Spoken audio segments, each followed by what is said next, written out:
오늘 함께 큐티할 본문 고린도전서 8장 1절에서 13절까지의 말씀입니다. 우상의 제물에 대하여는 우리가 다 지식이 있는 줄을 아나 지식은 교만하게 하며 사랑은 덕을 세우나니 만일 누구든지 무엇을 아는 줄로 생각하면 아직도 마땅히 알 것을 알지 못하는 것이요 또 누구든지 하나님을 사랑하면 그 사람은 하나님도 알아주시느니라. 그러므로 우상의 제물을 먹는 일에 대하여는 우리가 우상은 세상에 아무것도 아니며 또한 하나님은 한 분밖에 없는 줄 아노라.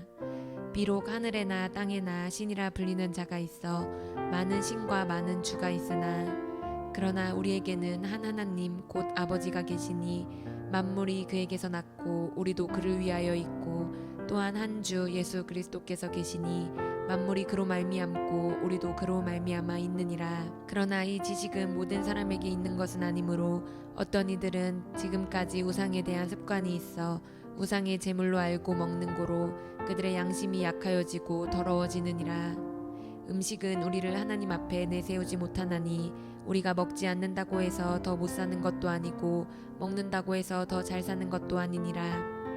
그런즉 너희의 자유가 믿음이 약한 자들에게 걸려 넘어지게 하는 것이 되지 않도록 조심하라. 지식 있는 내가 우상의 집에 앉아 먹는 것을 누구든지 보면 그 믿음이 약한 자들의 양심이 담력을 얻어 우상의 제물을 먹게 되지 않겠느냐. 그러면 내 지식으로 그 믿음이 약한 자가 멸망하나니 그는 그리스도께서 위하여 죽으신 형제라. 이같이 너희가 형제에게 죄를 지어 그 약한 양심을 상하게 하는 것이 곧 그리스도에게 죄를 짓는 것이니라. 그러므로 만일 음식이 내 형제를 실족하게 한다면 나는 영원히 고기를 먹지 아니하여 내 형제를 실족하지 않게 하리라.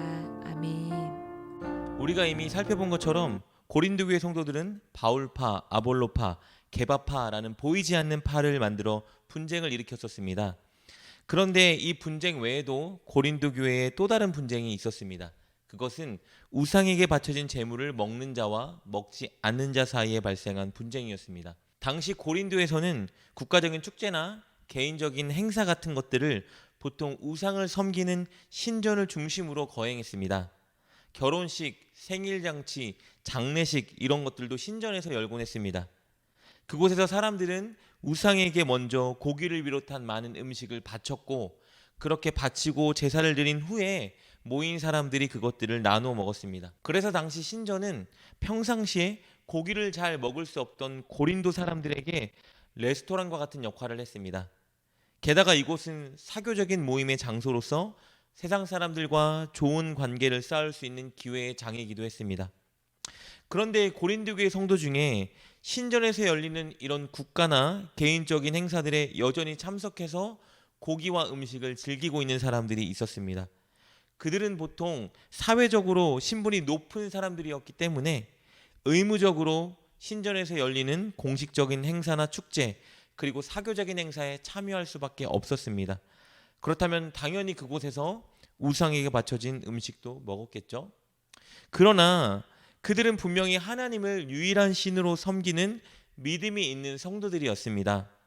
믿음이 있었기 때문에 이렇게 신전에서 열리는 행사에 참여했어도 혹은 음식을 먹었어도 그들은 그런 것들이 자신들의 믿음에 어떠한 영향도 끼치지 않는다고 확신하고 있었습니다. 적절한 비유일지 모르겠지만 제가 만약에 예를 들어서 어떤 중요한 행사에 참석하기 위해서 절에 가서 그곳에서 사람들과 절밥을 먹으면서 어울리고 있는 경우라고 생각하면 될 것 같습니다.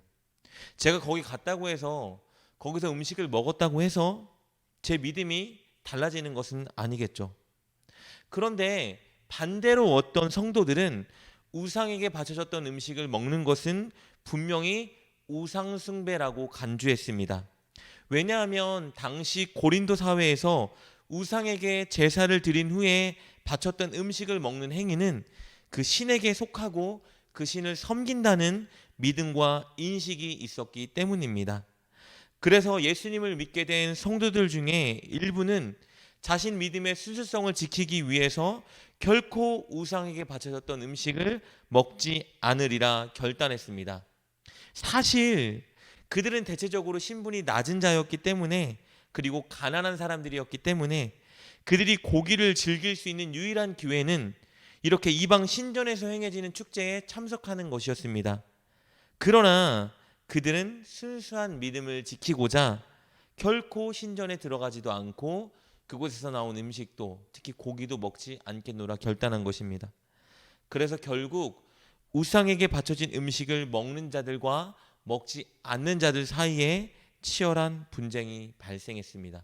바울은 이 문제에 대한 답을 주고자 편지를 썼습니다. 우리 1절 말씀입니다. 우상의 제물에 대하여는 우리가 다 지식이 있는 줄을 아나 지식은 교만하게 하며 사랑은 덕을 세우나니. 바울은 이 문제에 대한 답을 주기 위해서 지식과 사랑에 관한 이야기를 꺼내기 시작합니다.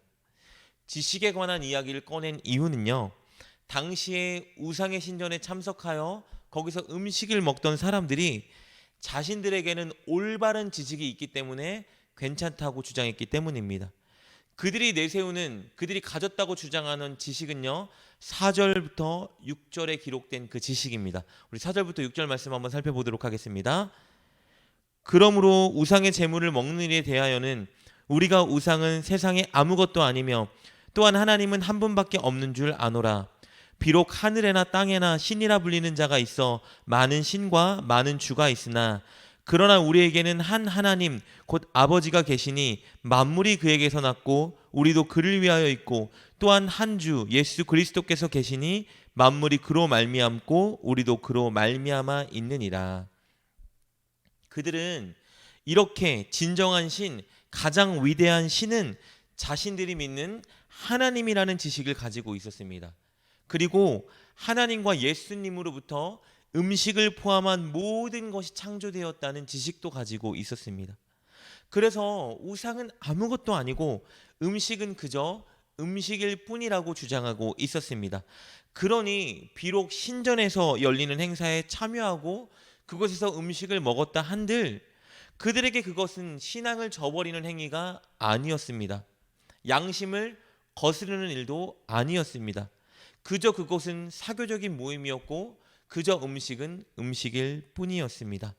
이렇게 그들은 자신들이 올바른 지식을 가지고 있기 때문에 그런 행위들이 괜찮다라고 주장했습니다. 바울은 그들이 가진 지식에 대해서는 동의합니다. 음식은 음식일 뿐, 우상에게 바쳐진 음식을 먹는다고 해서 우리들의 믿음이 어떻게 되는 것은 아니라고 주장했습니다. 그리고 그들이 행사에 참여하고 그곳에서 음식을 먹는 일 자체는 죄가 아니라는 것도 인정했습니다. 그들이 가진 지식 그 자체만으로는 옳은 것이었고 그들의 행위 자체는 비난할 것이 없어 보이는 것이 사실이었습니다. 그러나 문제는 그들의 지식과 행위가 바로 교회 안에 믿음이 약한 성도들을 넘어뜨리고 교회에 분쟁을 일으키고 있었다는 것이었습니다. 우리 9절 말씀입니다. 그런즉 너희의 자유가 믿음이 약한 자들에게 걸려 넘어지게 하는 것이 되지 않도록 조심하라. 왜 지식 자체는 옳은데 이런 일이 발생할까요? 이유는 그들이 사랑을 추구하지 않았기 때문입니다. 성경적인 지식은요, 올바르고 온전한 지식은요, 모든 사람을 사랑하며 형제의 믿음을 세우는 데 사용되는 것이어야 합니다.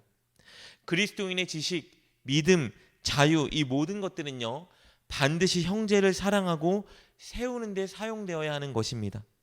그런 의미에서 우상에게 바쳐진 음식을 먹던 자들의 지식은 온전한 지식이 아니었습니다. 왜냐하면 그들의 행위 때문에 지금 교회 안에 믿음이 연약한 사람들은 마음이 무겁고 시험되는 상태에 있었음에도 불구하고 그들은 자신들의 행위를 멈추지 않았기 때문입니다. 자신들이 가진 지식이 오히려 맞다고 주장하며 반대편에 있는 사람들도 자신들처럼 신전에서 드리는 행사에 참여하고 음식을 먹으라고 권면하고 있었습니다. 바울은 그래서 그들의 그런 지식과 행위가 믿음이 약한 자들의 마음을 시험들게 할 뿐만 아니라 더 나아가서는 그들의 믿음을 완전히 파산시킬 수 있다고 경고하고 있습니다. 우리 10절과 11절 말씀 보겠습니다. 지식이 있는 내가 우상의 집에 앉아 먹는 것을 누구든지 보면 그 믿음이 약한 자들의 양심이 담력을 얻어 우상의 재물을 먹게 되지 않겠느냐. 그러면 내 지식으로 그 믿음이 약한 자가 멸망하나니 그는 그리스도께서 위하여 죽으신 형제라. 10절은 이런 뜻입니다. 믿음이 연약한 사람들은 하나님을 향한 믿음, 자신들의 신념을 지키기 위해서 신전에 가지도 않고 그곳에서 나온 음식도 먹지 않고 있었는데, 계속해서 성도들 중 일부가 신전에 참석하고 우상에게 바쳐진 음식을 먹을 뿐만 아니라 먹는다고 권한다면, 믿음이 연약한 성도들도 저래도 되는구나, 우리도 기회가 있을 때마다 신전에 가서 고기를 먹어야겠다 라고 생각할 수 있다는 것이죠. 그렇게 된다면 결국 그들은 자신들이 우상 숭배로 여겼던 그 일에 동참해서 이제 아무렇지도 않게 그 일을 즐기게 될 것이고, 그렇게 된다면 다른 영역에 있어서도 쉽게 죄와 타협하는 모습이 발생할 수 있다고 바울은 본 것입니다. 혹은 그들이 고기를 먹어놓고 자신들이 우상 숭배를 결국 했다라고 자책하며 죄책감에 무너질 수도 있다고 보고 있는 것이죠. 그래서 바울은 우상의 신전에도 가지 말고 그곳에서 나온 음식도 먹지 말라고 권면하고 있는 것입니다. 이처럼 우리의 행위가 아무리 양심을 꺼리끼는 일이 아니라 하여도, 그 자체로 죄가 아니라 하여도 혹시 믿음의 공동체를 시험에 빠지게 하거나 그들의 믿음에 장애가 된다면 우리는 그 행위를 즉각 멈춰야 합니다.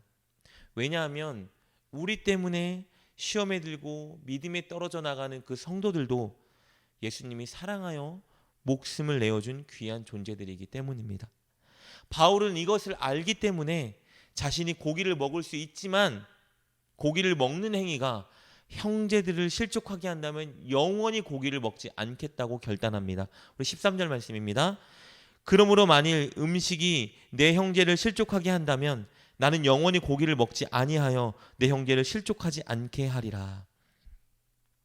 사랑하는 여러분, 개인주의가 판치고 있는 오늘날 우리 교회에 본문은 중요한 진리를 전해줍니다. 교회는, 성도들은 한 몸 공동체입니다. 나 혼자 편하다고 내 마음대로 내 자유대로 내가 아는 진리대로 행동하는 것은 교회를 망치고 병들게 하는 행위입니다. 우리는 늘 나의 말과 행동이, 나의 결정이 교회 안에 형제를 세워주고 하나님의 성품을 드러내고 있는지 유의해야 합니다. 교회가 더 든든히 세워지게 하기 위해서, 성도가 시험 들지 않게 하기 위해서 때로는 내가 누릴 수 있는 것들과 특권들을 포기해야 할 때가 있습니다. 내가 손해보고 참아줘야 하는 상황이 발생할 수 있습니다. 우리는 그때 그 자리를 선택해야 합니다. 그런데 나의 그런 공동체 때문에, 공동체를 위한 희생이 결국 하나님을 사랑하는 행위이고 하나님이 기억하는 행위라는 것을 명심해야 합니다. 우리 3절 말씀입니다. 또 누구든지 하나님을 사랑하면 그 사람은 하나님도 알아주시니라. 그러므로 여러분에게 권면하고 싶습니다. 꼭 오늘 본문의 바울처럼 교회와 성도들을 든든히 세워가고 사랑하는 여러분 되시길 주님의 이름으로 축복합니다. 기도하겠습니다. 하나님, 성도들과 교회가 나와 한몸 공동체라는 영적 사실을 알고 늘 교회와 성도들을 든든히 세우기 위해 노력하는 우리가 되게 하여 주옵소서. 그리고 그것을 위해서 때론 우리 자유와 권리를 제한하고 또 우리의 믿음과 지식을 사용하게 하여 주옵소서. 그렇게 하나님을 사랑하고 하나님께 인정받는 우리가 되게 하여 주옵소서. 예수님의 이름으로 기도드립니다. 아멘. 오늘 말씀을 통해 깨닫고 결단한 것은 무엇입니까? 그것을 붙들고 하나님께 기도합시다. 그리고 그렇게 실천하며 하루를 살아가는 여러분 되시길 주님의 이름으로 축복합니다.